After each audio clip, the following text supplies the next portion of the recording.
Olá, meu querido aluno, tudo bem com você? Preparado para mais uma dose aí de direito constitucional? Estamos estudando os chamados direitos fundamentais, que é uma das matérias mais importantes do seu concurso. E não importa o concurso que você vai fazer, qualquer concurso que tiver direito constitucional, direito fundamental vai ser o carro-chefe, onde você vai encontrar maior quantidade de questões da sua prova e onde a banca vai poder explorar com mais liberdade devido à quantidade de informações que nós temos dentro dessa matéria.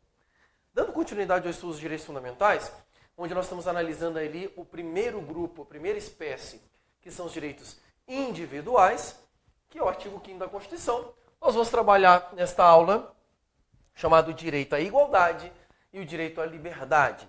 Na verdade, o direito à liberdade eu começo falando de uma parte e depois, na nossa próxima aula, você vai ter a finalização e o encerramento do direito à liberdade. Vamos lá, então? Começando, direito à igualdade, direito à liberdade. Vamos primeiro com direito à igualdade. Direito à igualdade é interessante porque dentro da Constituição Federal, quando você começa a estudar o artigo 5º, percebe-se claramente a preocupação do constituinte originário com a preservação da igualdade.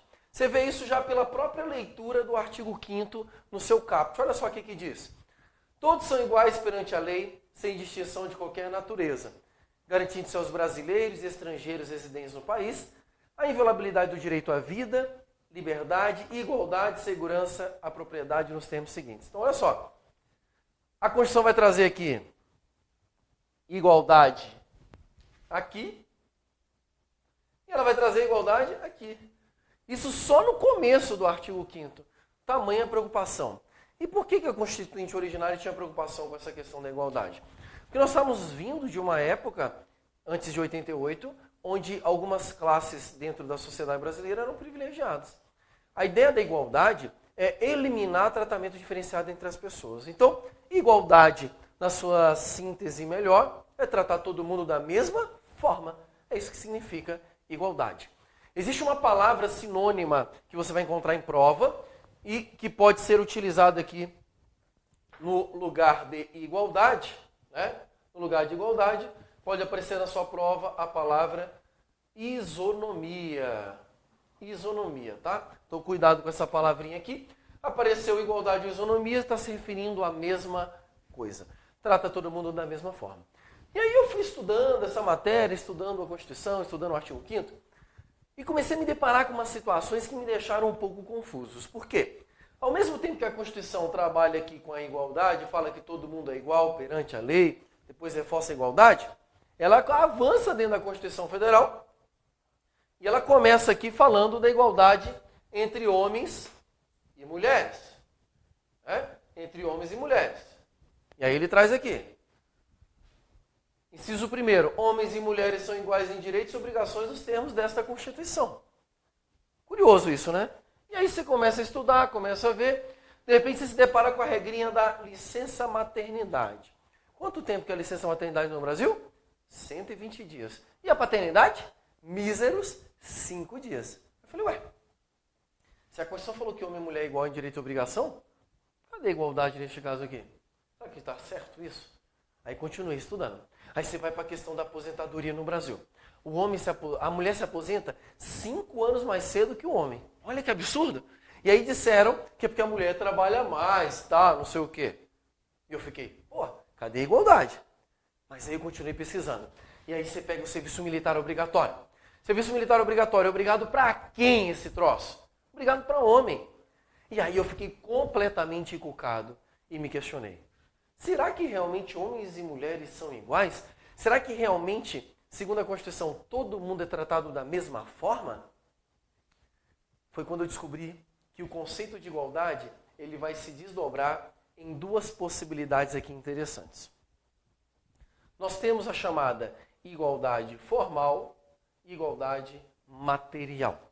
São duas espécies de igualdade que distinguem umas às outras e que a Constituição acaba adotando essas duas formas de igualdade numa tentativa de tentar tratar todo mundo da melhor forma possível. Mas qual que é a diferença entre igualdade formal e igualdade material? Igualdade formal é a igualdade da forma. Todo mundo é tratado da mesma forma. É aquela igualdade do caput do artigo 5º. Todos são iguais perante a lei. sem distinção de qualquer natureza. Por exemplo, você vai fazer um concurso aí, sei lá, para auditor fiscal. A prova objetiva é a mesma prova para todo mundo, para homem e mulher, para pobre e rico, para quem estudou, para quem não estudou? Lógico que é. Se é a mesma prova para todo mundo, é porque todo mundo está sendo tratado da mesma forma. Igualdade formal. Ok? Depois nós temos aqui a igualdade material. O que é igualdade material? A igualdade material ela surge numa tentativa de tornar mais justo o tratamento de igualdade no Brasil. Porque quando você trata todo mundo da mesma forma, é possível que você vai tratar pessoas que estão em situação jurídica diferente. E se você trata elas da mesma forma, você vai produzir aqui uma verdadeira injustiça. Então, o que a Constituição foi trabalhando e a doutrina depois inovou nesse sentido, criando a teoria da igualdade material. Se as pessoas são iguais, tudo bem eu tratá-las da mesma forma. A grande questão é quando as pessoas estão em situação jurídica diferente. Será que se eu pegar pessoas diferentes e tratar da mesma forma, eu vou produzir uma justiça real, uma justiça verdadeira? Você quer ver um exemplo bacana? Vamos pegar o próprio exemplo da licença maternidade. A licença maternidade é de 120 dias, licença paternidade 5 dias. Nós percebemos aqui que existe um tratamento diferenciado. Aí você pergunta, mas tem sentido esse tratamento diferenciado? Óbvio que tem. A mulher, durante a gravidez, ela tem um desgaste muito maior que o homem. O homem fica bebendo cachaça para comemorar a chegada do filho. A mulher deforma o corpo, a sua mente fica abalada, ou seja, tem todo um desgaste psíquico, emocional, físico. Ela precisa de mais tempo para se recuperar. Eu não posso tratar ela da mesma forma que eu trato o homem, que simplesmente passou a gravidez todinha tomando cachaça para comemorar, e na hora que o filho nasce, ele precisa de 5 dias para tomar cachaça para comemorar que o filho nasceu. Então assim, se eles estão em situação diferente, eles precisam ser tratados de forma diferente. É aqui que surge a igualdade material. E a igualdade material, ela recebe uma nomenclatura, uma frase, uma expressão que acaba definindo super bem o que significa igualdade material. Tá? Então, igualdade material significa o seguinte: tratar os iguais com igualdade. Então, quem é igual, eu trato com igualdade, e os desiguais com desigualdade. Essa é a expressão que melhor define a chamada igualdade material. Eu trato os iguais com igualdade, eu trato os desiguais com desigualdade. Então, quando as pessoas estiverem na mesma situação jurídica, eu vou tratá-las da mesma forma. Se elas estiverem em situação jurídica diferente, eu vou tratá-las de forma diferente. Dentro dessa perspectiva de igualdade material, surge um negócio jurídico, um instituto jurídico muito interessante, e que o Brasil acaba importando isso aqui dos Estados Unidos, que são as chamadas ações afirmativas. As ações afirmativas, também conhecidas como discriminações positivas, são políticas públicas de compensação social. Essas políticas são dirigidas a grupos de minoria. Então, o governante, ele olha uma minoria social e pensa, putz, como é que eu faço para compensar todo o prejuízo social que este grupo tem? Vou criar uma política pública de compensação dirigida a este grupo. São as chamadas ações afirmativas. Quando a gente ouve o nome ação afirmativa, talvez você não conheça muito bem o que significa. Mas se eu te perguntar, você já ouviu falar de cota para negro em vestibular para a universidade pública? Já, né? Certamente você ouviu, porque isso se tornou uma grande polêmica no Brasil. Então, as cotas são uma espécie de ação afirmativa praticada no Brasil. E no Brasil, existem inúmeras formas de ação afirmativa, não só esta. Tem ação afirmativa para deficiente, tem ação afirmativa para as mulheres, né? No caso dos afrodescendentes, nós temos hoje a política de cotas para acesso à universidade pública. Uma pergunta que já caiu várias vezes em prova sobre este tema. Política de cota ou reserva de vaga para afrodescendente em universidade pública é uma medida constitucional? Sim ou não? O que você acha? Obviamente que sim. Então guarde isso para a sua prova. política de reserva de vaga para afrodescendente em universidade pública foi declarado constitucional pelo Supremo Tribunal Federal. Ela tem muito questionamento, tem gente que não concorda, mas para uma prova de concurso pouco importa o que você acha. O que importa mesmo é o que isso aqui vai valer para a tua prova e como o STF entende esse tema. Tudo bem? Então, segundo o STF, reserva de vaga para afrodescendente é perfeitamente constitucional.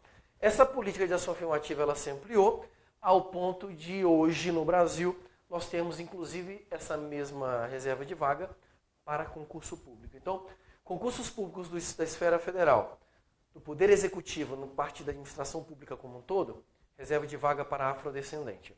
O Poder Judiciário olhou isso aí e falou assim, nossa, que ideia bacana. Então o Poder Judiciário também aplica a reserva de vaga para afrodescendente em concurso público, com o limite de 20% das vagas. Ainda é possível que um estado, um município também tenha esse tipo de reserva de vaga. Então, política de ação afirmativa para afrodescendente, ela extrapolou a reserva de vaga em universidade e hoje alcança, inclusive, concursos públicos no Brasil. Show de bola? Para deficiente, a própria Constituição já trazia a regra ali no artigo 37 de reserva de vaga para deficiente. Então, concurso público, deficiente tem que ser tratado de forma diferente. Por quê? Porque o cara tem uma deficiência. É muito mais difícil para um cego estudar do que para você que tem pleno vigor físico. Não é verdade? Por isso, se ele está numa situação diferente, ele tem que ser tratado de forma diferente. É aí que surge reserva de vaga para concurso público, em concurso público para deficiente. E o mínimo é 5% das vagas, máximo 20% das vagas deve ser reservado para este grupo aqui. Mulheres, também tem política de ação afirmativa para mulher, não é? Mas mulher é minoria, mulher é a maioria da sociedade brasileira. Pois é. A mulher é a maioria da sociedade brasileira, segundo o IBGE. Se você olhar a estatística do IBGE, você vai ver que tem mais mulher do que homem no Brasil. E por incrível que pareça, quando você olha nas esferas de comando, de poder político no Brasil, você não encontra a maioria formada de mulheres. Já percebeu isso? Entre hoje, olha a composição da Câmara dos Deputados. Ou olha a composição do Senado, do STF, de órgãos de poder no Brasil. Você vai encontrar mais mulheres? Não. Porque durante muito tempo as mulheres ficaram subjugadas debaixo subordinadas praticamente ali aos homens. Então, no século XX as mulheres vão lutando por essa conquista, só para você ter ideia. No início do século XX, as mulheres não podiam sequer votar sem autorização dos seus maridos. E quando foi liberado, só podia para aquelas que trabalhavam. Então, assim, foi todo um processo de conquista. Olha só, hoje, olha só a zona que ficou. Ela já chegou a ser presidente, né? Então, assim, a mulher ela foi conquistando esse espaço, conquistando até atingir um nível aí de quase igualdade com os homens. Então, no Brasil existem políticas para que as mulheres ocupem esse tipo de espaço. O exemplo é a legislação eleitoral, que vai exigir para qualquer partido político que concorra à vaga dentro do Congresso, que tenha um percentual mínimo de mulheres concorrendo a vagas ali também. É uma forma de compensar esse prejuízo. Outra ação afirmativa dirigida para a mulher, Lei Maria da Penha. Lei Maria da Penha, ela faz uma distinção entre homem e mulher, no sentido de priorizar a proteção para a mulher no que tange a violência doméstica, pois entende-se que a mulher é muito mais vítima de violência doméstica no Brasil do que o homem, né? É uma outra regrinha bacana de ação afirmativa dirigida às mulheres. Beleza? Todas as vezes que aparecer ação afirmativa na sua prova, tem que estar vinculado isso aqui à igualdade material, tá? Então, ação afirmativa é atrelada à igualdade material, que é tratar os iguais com igualdade e os desiguais com desigualdade.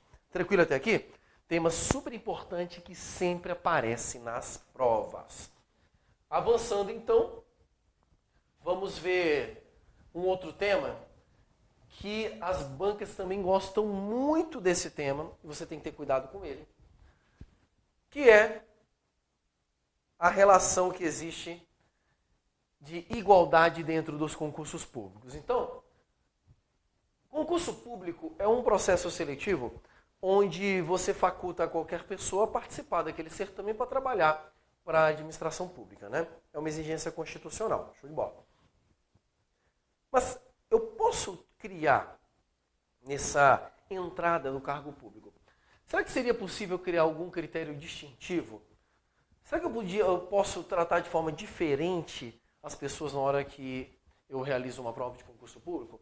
seria mais ou menos do tipo assim. Será que eu posso exigir a altura mínima de um candidato para ele entrar no cargo público? Tipo, ó, nesse concurso aqui, baixinho não entra. Será que eu posso fazer isso? Ou então, como eu vi numa prova, para Gari, do estado do Rio de Janeiro, salvo engano. Exigência do cargo, tinha que ter todos os dentes da boca. Será que eu posso exigir isso? Ou como aconteceu com a Polícia Militar, salvo engano, de Alagoas.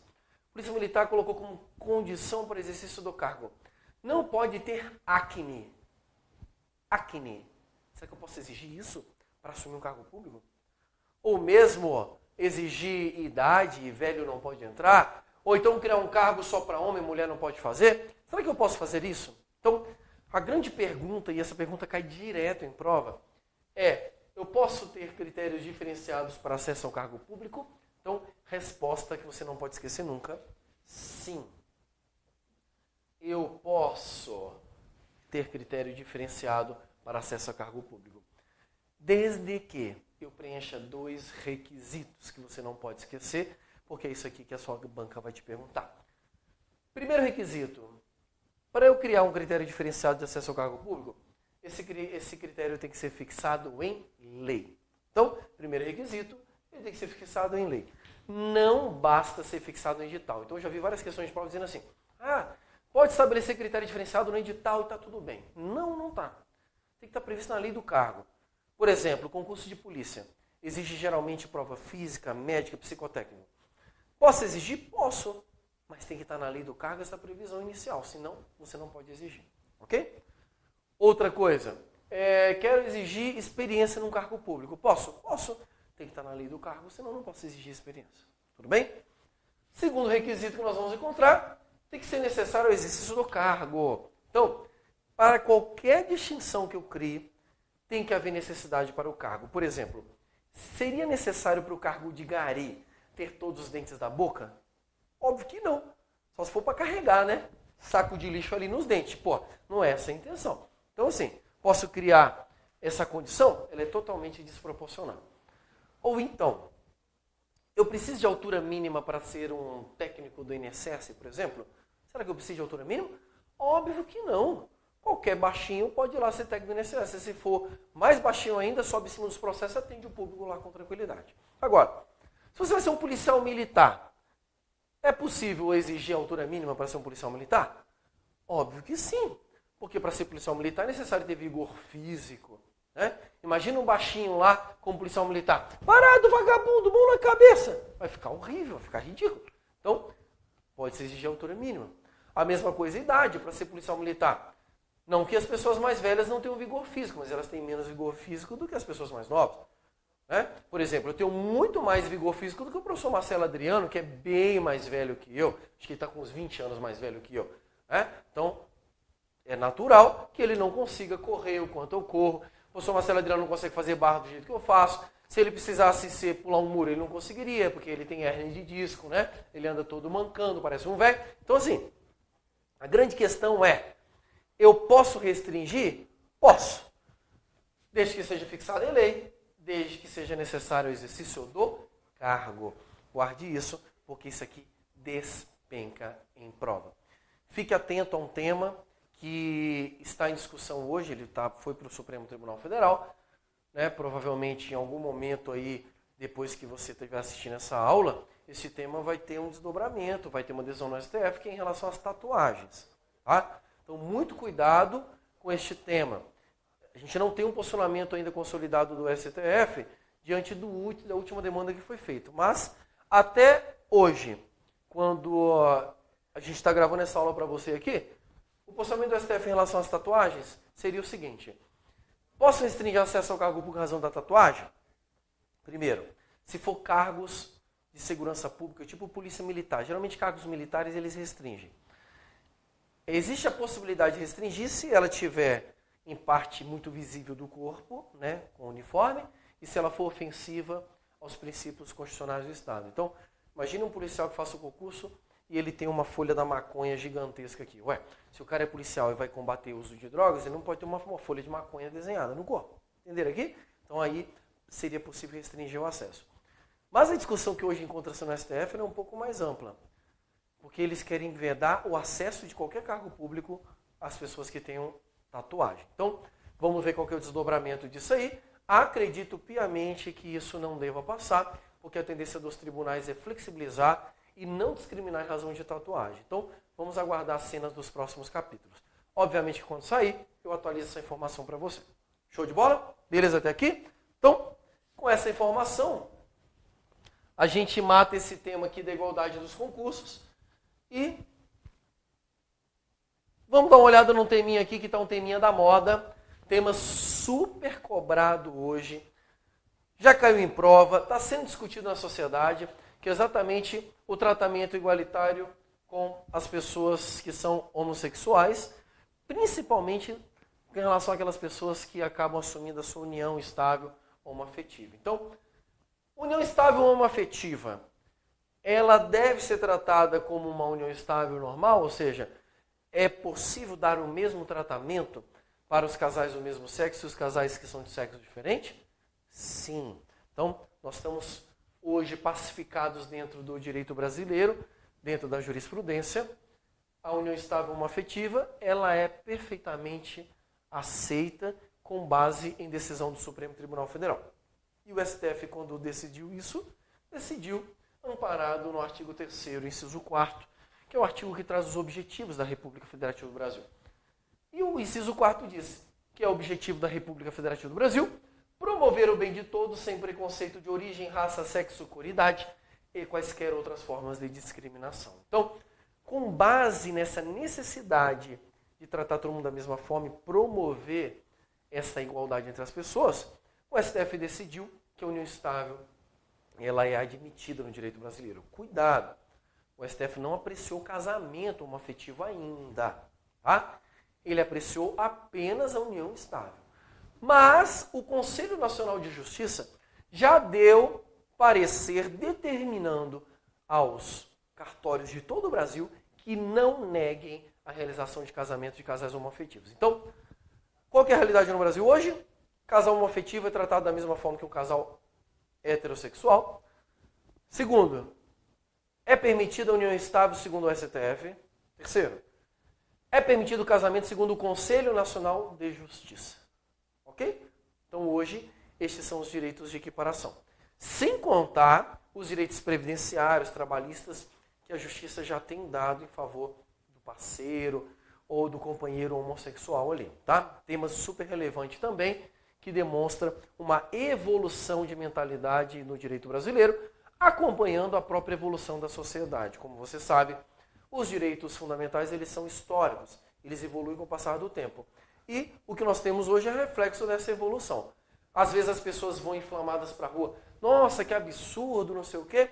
Imagine que no início do século XX a mulher não podia nem sair de casa sem autorização do marido. Não é verdade? Hoje você deve pensar, nossa, que absurdo, a mulher não podia sair de casa naquela época. Mas naquela época era normal. Então, a sociedade muda. E com ela, com a mudança da sociedade, o direito também tem que mudar. Show de bola? Tema também que pode aparecer na sua prova, cuidado com isso aqui. Beleza? Alguma dúvida? Se tiver dúvida, é só levantar a mão aí, né? Bisonho, eu não vou ver você, tá? Então não adianta levantar a mão não, porque senão você vai ficar com a mão levantada e vai dar câimbra, tá? Avançando agora, vamos trabalhar com o direito à liberdade. Direito à liberdade é o terceiro direito que nós temos aqui dentro do artigo 5º da Constituição como direito individual. Direito à liberdade super importante para a sua prova e que ele traduz muito da essência de direitos que nós temos dentro do ordenamento jurídico brasileiro, né? Uma coisa bacana sobre a liberdade, que você deve sempre lembrar, é que a liberdade ela faz parte de um rol de direitos fundamentais conquistados e que tem uma classificação de gerações. E lembra disso? Primeira geração, isso mesmo. Então, direito à liberdade, primeira geração de direitos fundamentais. Nem deu chance para você responder, não é verdade? Mas eu tenho certeza que você iria lembrar disso aqui. Por que é a primeira geração? Porque os direitos de liberdade, eles vão produzir uma verdadeira barreira de proteção do indivíduo em relação ao Estado. Então, quando o indivíduo tem liberdade, ele fica protegido do arbítrio estatal. E mais, o Estado, diante da liberdade do indivíduo, não pode interferir nele. Então o Estado tem que respeitar. E o Estado passa a assumir uma postura omissiva diante das nossas liberdades. Nós vamos ver, então, dentro do artigo 5º, as diversas liberdades que esse artigo vai trazer como forma de concretização desse direito individual. Começando aqui a liberdade, quero começar pela primeira espécie aqui, pela primeira liberdade que o artigo 5º traz, que é a chamada liberdade de ação. A liberdade de ação está no inciso 2 do artigo 5º, que diz assim: ninguém será obrigado a fazer ou deixar de fazer alguma coisa, senão em virtude de lei. Ninguém será obrigado a fazer ou deixar de fazer alguma coisa, senão em virtude de lei. Esse dispositivo, ele apresenta para nós a chamada liberdade de ação. E ele diz que a única coisa capaz de limitar a sua liberdade de ação é a lei. Só a lei pode limitar você. Só a lei pode restringir a sua liberdade. O interessante é que esta mensagem de liberdade, ela assume feições diversas, dependendo da destinação, do destinatário dessa mensagem. Então, quando a gente pensa em liberdade de ação, eu posso ter uma mensagem destinada aos particulares. Então, um particular, quando a gente dirige a mensagem de liberdade, qual que é a mensagem que vai para ele? Você pode fazer tudo aquilo que não for proibido. Então, a única limitação que você tem é proibido? É, e não pode fazer. Não é proibido, você é livre, você pode fazer o que você quiser. Você pode inventar um comportamento, desde que não seja proibido, e fazer sem problema algum. Ok? Então, para particular, ele pode fazer tudo o que não for proibido. Mas a mensagem tem uma outra feição, que é para o agente público. Que é para o agente público. Então, para o agente público, liberdade é uma coisa diferente. O agente público só pode fazer o que a lei manda ou o que a lei permite. Quando a gente diz isso, você acaba restringindo a atuação do agente público. O agente público não tem uma liberdade muito plena. Por quê? Porque ele não é ele. O agente público, ele representa o Estado para o qual ele trabalha. Então, como ele é um representante do poder público, ele não vai ter a liberdade de fazer o que quiser. Ele vai estar adstrito sempre à lei. A lei vai mandar ou vai permitir que ele faça. Esta é a liberdade do agente público. Questãozinha bacana que já foi cobrada algumas vezes em prova. Ok? Avançando dentro desse estudo de liberdade, vamos dar uma olhada aqui numa próxima liberdade, liberdade de manifestação do pensamento. Uma liberdade aí super importante dentro do direito brasileiro, até porque ela vai ser um desdobramento do próprio pluralismo político que existe no Brasil. O pluralismo político, fundamento previsto no artigo 1º, que prevê a ideia de um país que se aceita a pluralidade de ideias. A manifestação do pensamento, então, é um desdobramento desse dispositivo. Inciso 4 do artigo 5º, que diz que é livre a manifestação do pensamento, sendo vedado o anonimato. Então, a manifestação do pensamento no Brasil é livre. Cuidado, é uma liberdade que não é absoluta. Até porque você sabe que não existe direito absoluto no Brasil. Só que a própria Constituição aqui fez o favor de nos lembrar disso. O que ela disse aqui? Falou assim, ó, é livre a manifestação do pensamento sendo vedado o anonimato. Então, eu posso manifestar meu pensamento? Posso. Mas eu não posso ficar escondido. Ficar anônimo é ficar escondido. Aqui o que a Constituição quer é garantir o direito de resposta para aquelas pessoas que se sentiram ofendidas com a manifestação do seu pensamento. Então, vedação do anonimato acaba sendo a garantia desse direito, para que esse direito seja exercido de uma forma bacana. Com o desdobramento dessa manifestação do pensamento, nós temos algumas questões aqui que são mais polêmicas, que já caíram em prova. A primeira delas, acerca do anonimato no que tange a denúncia anônima. Eu pergunto para você, denúncia anônima é permitido no Brasil? Veja, a Constituição diz que é proibido o anonimato. Mas a denúncia anônima, eu posso fazer denúncia anônima? Aquele negócio diz que denúncia, parará. É permitido? Sim. Então, o STF já entendeu que denúncia anônima ela é útil para a segurança da sociedade. Então, para o Supremo, é permitida. Desde que ela não embase por si só nem instauração de inquérito policial, nem mesmo uma condenação. Então, não pode-se iniciar um procedimento formal de investigação com base apenas na denúncia anônima. Então, a denúncia anônima teria uma utilidade apenas de fazer com que a polícia se tocasse, falasse, nossa, vamos dar uma olhada ali para ver se tem alguma coisa. Tudo bem? Outra questão que também foi decidida recentemente pelo Supremo, Marcha da Maconha. Então, galera a favor da liberação da maconha vai para a rua, queremos maconha, queremos fumar maconha. Isso aqui está atrelado à manifestação do pensamento, mas pode ou não pode? É constitucional ou não é constitucional? Então, o Supremo Tribunal Federal disse que sim. Nossa, Daniel, posso fumar maconha? Não, bisonho. Fumar maconha é crime. O que a Constituição permite aqui é que você manifeste o seu pensamento a favor da legalização da maconha. Tá? Então, vai para a marcha da maconha, fica todo mundo lá assim de cigarrão, lá fica fumando maconha? Vai dar pau. Não é essa a ideia. A ideia é iniciar uma discussão com base nessa liberalidade que a sociedade entende que deve ser feita. Então, para o Supremo, a marcha da maconha, perfeitamente constitucional, como desdobramento da manifestação do pensamento, ok? E outra questão bacana também que já caiu em prova, jornalismo. Para ser jornalista no Brasil, é necessário você ter diploma de jornalismo? Essa é a questão que está atrelada a esse tema. Para você ser jornalista no Brasil, é necessário você ter diploma de jornalismo, sim ou não? Claro que não. Então o STF entendeu que ser jornalista está atrelado à liberdade de manifestação do pensamento e à liberdade de informação. Desta forma, não se exige, não tem como se restringir o acesso a esta profissão para apenas os bacharéis em jornalismo. Show de bola? Temas importantes já foram cobrados em sua prova sobre a liberdade de manifestação do pensamento. Tranquilo até aqui?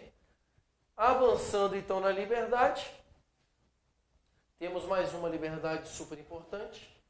Essa é uma liberdade que, na minha opinião, é uma das mais relevantes para a sua prova, que é a liberdade de crença e consciência, a famosa liberdade religiosa, né?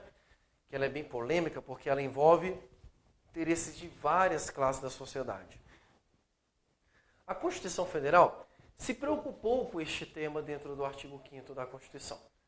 E aí no inciso 6º ela diz: é inviolável a liberdade de consciência e de crença, sendo assegurado o livre exercício dos cultos religiosos e garantida na forma da lei a proteção aos locais de culto e suas liturgias. Cara, quando a Constituição fala aqui, ó, é livre o exercício dos cultos religiosos, a Constituição deixa claro aqui qual que é a sua posição. Pergunto, qual a religião oficial do Brasil? Vocês sabem me responder?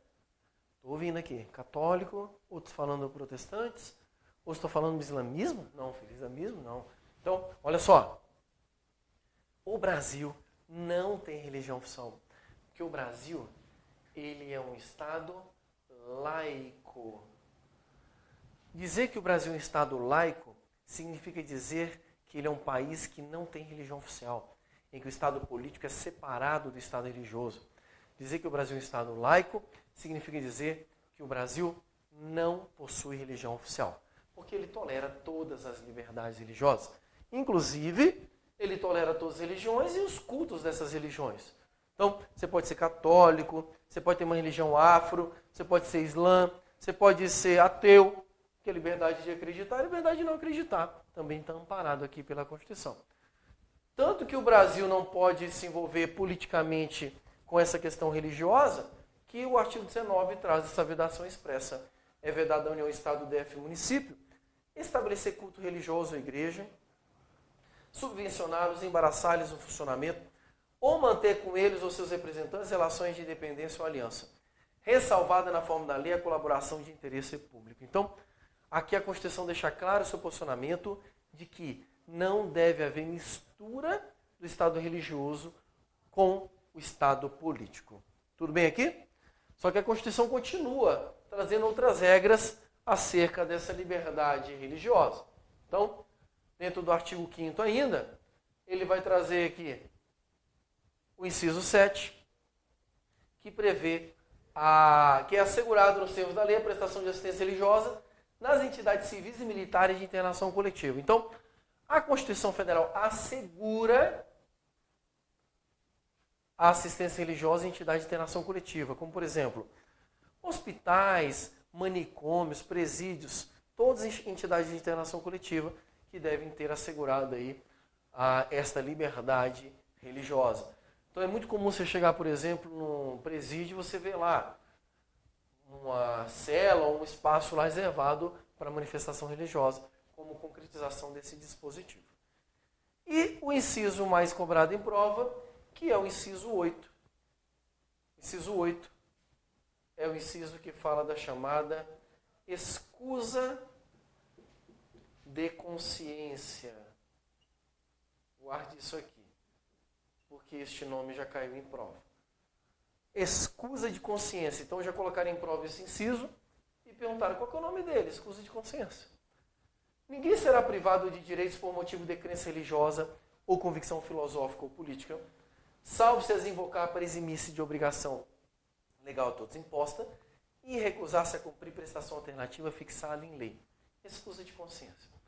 O que esse dispositivo traz? Ele traz a previsão de que você não pode deixar, você não poderá ter seus direitos restringidos por causa daquilo que você pensa. Então, a Constituição, ela traz aqui uma garantia de que ninguém será privado de direitos por causa daquilo que pensa. Esta é a regra.